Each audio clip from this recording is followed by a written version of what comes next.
Super 50 के explore learning academy पे आप सभी का हार्दिक स्वागत है। ये आज का बहुत ही महत्वपूर्ण टॉपिक है जो IAS, UP PCS, Uttar Pradesh public service commission और बीपीएससी के लिए महत्वपूर्ण चैप्टर है। यह स्थान है उत्तर प्रदेश का शाहजहांपुर और व्यक्ति है राम प्रसाद बिस्मिल, जिसके बारे में आप जानते हैं। सरफरोशी की तमन्ना अब हमारे दिल में है, देखना है जोर कितना बाजुए कातिल में। यह बहुत ही प्रसिद्ध लेखक, कवि और क्रांतिकारी थे।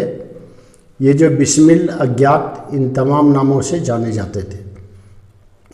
इनके द्वारा लिखी गई जो कई पुस्तकें जो काफ़ी महत्वपूर्ण हैं, जिसमें जो बोल्शेविकों की करतूत बंगाली से हिंदी भाषा में जिन्होंने जो है इन्हें लिखा है, और इसके अलावे भी जो मन की लहर, स्वाधीनता की देवी, और 1929 में इन्होंने क्रांति गीतांजलि नामक जो है पुस्तक लिखा। जैसा कि आप सभी जानते हैं कि 1897 में पंडित राम प्रसाद बिस्मिल का जन्म हुआ था, और ये जो है दयानंद सरस्वती के जो है आर्य समाज से बहुत नज़दीक से जुड़े हुए थे, जिसके तहत इन्होंने जो है 1916 में मातृ देवी संघ का स्थापना किया था, जिसके लिए प्रेरणा और इनका जो है प्रेरणा का काम जो है और इनके सहयोगी का काम पंडित गेंडालाल दीक्षित ने किया, जो कि एक शिक्षक थे। इनफैक्ट गेंडालाल दीक्षित जी जो इससे पहले ही शिवाजी समिति नामक संस्था बनाए थे, जिसके द्वारा इनका जो संबंध कई डकैतों से था। और उस समय राम प्रसाद बिस्मिल की मंशा थी कि ब्रिटानी हुकूमत को कैसे भारत से जो उखाड़ फेंका जाए, और इसके लिए वो जो चाह रहे थे कि कुछ पुस्तक और कुछ पंपलेट ऐसा छपवाया जाए जो कि पूरे देश में भेजा जाए और नौजवान क्रांतिकारियों को जो इसके लिए तैयार किया जाए। जैसा कि मैं आपको बता दूं कि ये जो भी क्रांतिकारी हैं वो बोल्शेविक क्रांति से बहुत ही प्रभावित थे तथा लेनिन के विचारधारा से बहुत ही ज़्यादा प्रभावित थे। जैसा कि मैं आपको बता दूं कि 1917 के बोल्शेविक क्रांति के बाद भारत में भी जो है 3 तरह के जो है अवधारणा जो सामने आती है। एक तो बोल्शेविक, या जिसे आप कह सकते हैं लेनिनवादी, या नहीं तो आप इसे यह भी कह सकते हैं कि और दूसरा जो समाजवादी, और तीसरा जो गांधीवादी। तो इनमें जो है राम प्रसाद बिस्मिल और अन्य क्रांतिकारी जो थे, ये सभी जो बोल्शेविक लेनिन से काफ़ी प्रभावित थे। और मातृदेवी संघ का जो है निर्माण करने का मकसद यही था कि पैसे जो इकट्ठा करना और क्रांति का बिगुल फूंकना, जिसके तहत इन्होंने जो है इन लोगों ने 28 जनवरी 1918 को दिल्ली आगरा रोड पे मैनपुरी जगह के पास, जो मैनपुरी आज अवस्थित है, उस जगह के पास जो लूटने का जो है योजना बनाया, और इन्होंने लूटने का प्रयास किया, जिसकी रिपोर्ट जो पुलिस को मिल गई, और दोनों तरफ से जो है काउंटर शुरू हो गया। जब दोनों तरफ से काउंटर, पुलिस की तरफ से और राम प्रसाद बिस्मिल के साथ जो अन्य जो है लोग थे क्रांतिकारी, तो उनके तरफ से जब काउंटर होने लगा तो पुलिस हावी होने लगा, और अंततः जो राम प्रसाद बिस्मिल वहाँ से यमुना नदी में कूदकर वहाँ भाग गए। परंतु अन्य लोग जो पकड़े गए उनमें गेंडालाल दीक्षित भी पकड़े गए, परंतु बाद में गेंडालाल दीक्षित जो जेल से ही फरार हो गए। 1920 में जो है मैनपुरी में जो केस चला, मैनपुरी कोर्ट में, और 1920 तक जो भी पकड़ाए थे सभी को तकरीबन छोड़ दिया गया। परंतु 1919 में मैनपुरी कोर्ट ने जो इन दोनों व्यक्ति को, राम प्रसाद बिस्मिल और गेंडालाल दीक्षित को भगोड़ा घोषित कर दिया। परंतु अगले ही वर्ष जब सभी को छोड़ दिया गया तो 1920 में इन लोगों ने, ये राम प्रसाद बिस्मिल ने मैनपुरी कोर्ट जाकर एक लिखित माफीनामा दिया, और उन्होंने कहा अब से वो कोई किसी भी तरह की क्रांतिकारी गतिविधि में संलिप्त नहीं होंगे। और उसके बाद वो जो है कांग्रेस की तरफ उन्मुख हुए। आपको मैं एक बात और बता दूं कि इसके पहले जो ये जो घटना घटी थी, इसके तहत जो पुलिस ने एक स्कूल पर रेड मारा, शाहजहांपुर के एक स्कूल पर रेड मारा, क्योंकि इसमें से जो मैनपुरी घटना में एक छात्र था जो 8वीं क्लास का छात्र था, राजा राम भारती, वह जो है इसमें जो बहुत नज़दीकी से संलग्न था, जिसकी पहचान पुलिस ने कर ली थी। और यह 8वीं के छात्र को जो है पकड़ने के लिए स्कूल को घेर लिया, और जब उस छात्र को वो छात्र पकड़ा गया तो उसी स्कूल में एक अन्य छात्र जो 7वीं क्लास में पढ़ता था, उसका नाम था अशफाक उल्लाह खां, वह भी इसमें संलिप्त था और वह भी पकड़ा है, परंतु सबको बाद में छोड़ दिया गया। 1921 में अहमदाबाद में भारतीय राष्ट्रीय कांग्रेस की मीटिंग हुई और इस मीटिंग में कई लोग जो है शाहजहांपुर से जो है अहमदाबाद के लिए प्रस्थान किए, जिसमें जो है राम प्रसाद बिस्मिल, अशफाक उल्लाह खां और अन्य लोग थे, जो कि हसरत मोहानी के साथ 1921 के जो अहमदाबाद अधिवेशन में आगे की सीट पर बैठे। और इन्होंने जो हसरत मोहानी, वही हसरत मोहानी है जिन्होंने क्या इनकलाब नाम का जो पत्रिका जो छापा था और इनकलाब जिंदाबाद का नारा दिया था, उसके साथ बैठकर इन लोगों ने पूर्ण स्वराज की पूरी वकालत की और पूर्ण स्वराज को जो है जनरल मीटिंग में जो पास करवा लिया, जो कि गांधी जी के विरुद्ध का एक जो है कार्य था, जिसे गांधी जी पसंद नहीं कर रहे थे।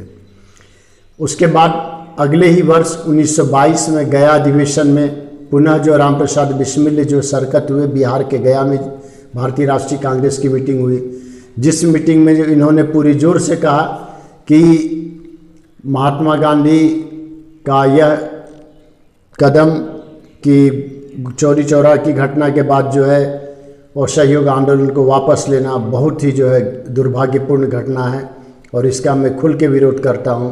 और उन लोगों ने चित्तरंजन दास और मोतीलाल नेहरू को जो है सपोर्ट किया और इसके साथ उनका सदस्य भी जो स्वराज पार्टी के सदस्य भी बन गए।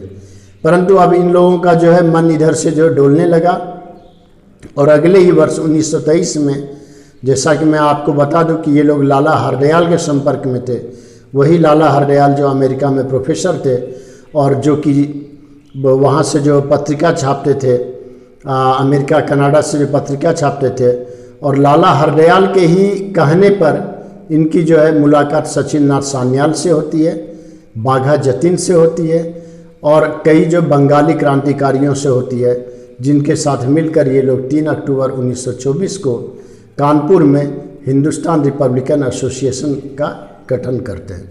आपको बता दूं कि यह नाम अमेरिका से प्रभावित होकर पंडित राम प्रसाद बिस्मिल के द्वारा जो दिया गया था, हिंदुस्तान रिपब्लिकन एसोसिएशन, परंतु उसका जो भी मोटो था कि किस क्रांतिकारी को जो कैसे लोग इसमें शिरकत हो सकते हैं या जो भी मैनिफेस्टो था, वो सारा चीज़ सचिंद्र नाथ सान्याल के द्वारा तैयार किया गया था।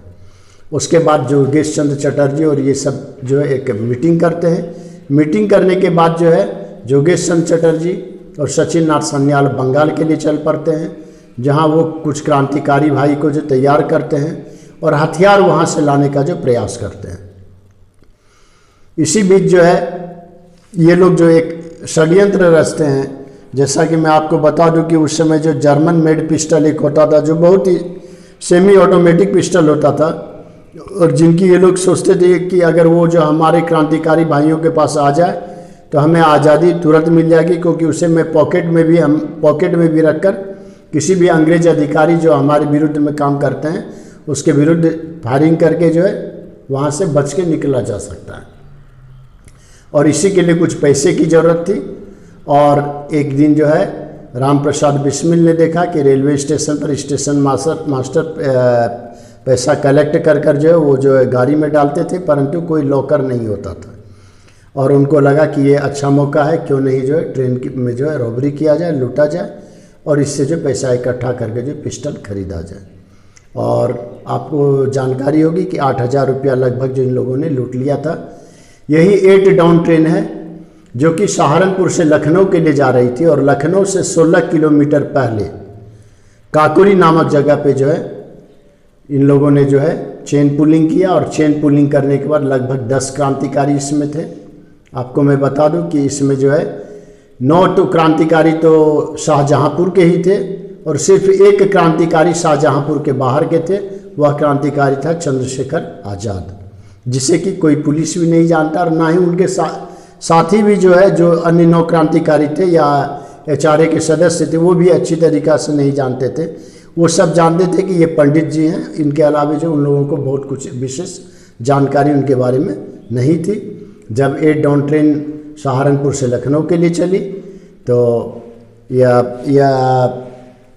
काकोरी नामक जगह पर जो है लूट लिया गया ट्रेन को और इतना ही नहीं, इसी बीच जो जब 3 बक्सा था जिसमें जो पैसे भरे हुए थे, जब वो बक्सा नहीं खुल रहा था तो मनमनाथ गुप्त को जो है अशफाक उल्लाह खान ने वो एक पिस्टल जो लेके गए थे ये लोग, जो है जर्मन मेड पिस्टल जो था वो दिए रखने। दुर्भाग्यवश मनमनाथ गुप्त से जो है फायरिंग हो गया और एक पैसेंजर अहमद अली नामक जो उसमें जो है मारा गया।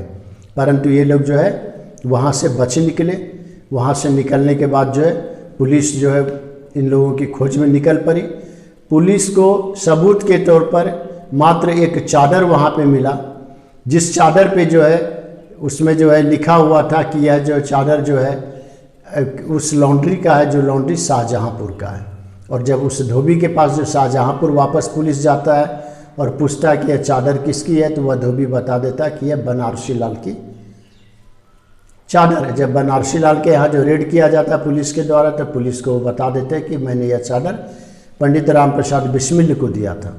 और उसके साथ ही जो राम प्रसाद बिस्मिल अरेस्ट हो जाते हैं। अशफाक उल्लाह खां अपना भर भागने का प्रयास करते हैं। वह वहाँ से जो नेपाल भाग जाते हैं। नेपाल से भागने के बाद पुनः वो कानपुर आते हैं। कानपुर से भागने के बाद फिर वो डाल्टनगंज चले आते हैं और कुछ दिन डाल्टनगंज में नौकरी करते हैं, काम करते हैं। फिर डाल्टनगंज में उनका मन नहीं लगता तो वो दिल्ली आ जाते हैं। दिल्ली आने के बाद एक पठान भाई जो मुस्लिम पठान था शाहजहाँपुर का, उनके पास जाते हैं और उनको लगता कि ये मेरे लिए सुरक्षित जगह है। परंतु वो ही पठान भाई जो है पुलिस को खबर करके इनको अरेस्ट करवा देते हैं। और इस प्रकार से जो एक एक करके 40 लोग को पुलिस जो अरेस्ट करती है। उस 40 लोग में जो है, जबकि मात्र 10 लोग ही जो इसमें शामिल थे, उन पर मुकदमा चलाया जाता है। तकरीबन 18 महीना मुकदमा चलता है। इसमें जो लगभग जो भी अच्छे वकील और बैरिस्टर भारतीय राष्ट्रीय कांग्रेस के थे, सब इस केस को लड़ने के लिए जो तैयार होते हैं और सभी लड़ते भी हैं, जिसमें कि गोविंद वल्लभ पंत भी होते हैं। मदन मोहन मालवीय कई लोगों से सिग्नेचर करवा कर वह चाहते हैं कि किसी तरह जो इन लोगों को जो है छोड़ दिया जाए, परंतु ऐसा नहीं होता है। और अंततः इन तमाम क्रांतिकारियों को 1927 में जो है 4 क्रांतिकारियों को फांसी दे दी जाती है। उसमें राम प्रसाद बिस्मिल, अशफाक उल्लाह खां, राजेंद्र लाहिरी और रोशन सिंह, ये चारों को जो है फांसी की सज़ा दे दी जाती है। और इस प्रकार से जो है इनका जो है लाहौर काकोरी कांड भी समाप्त हो जाता है।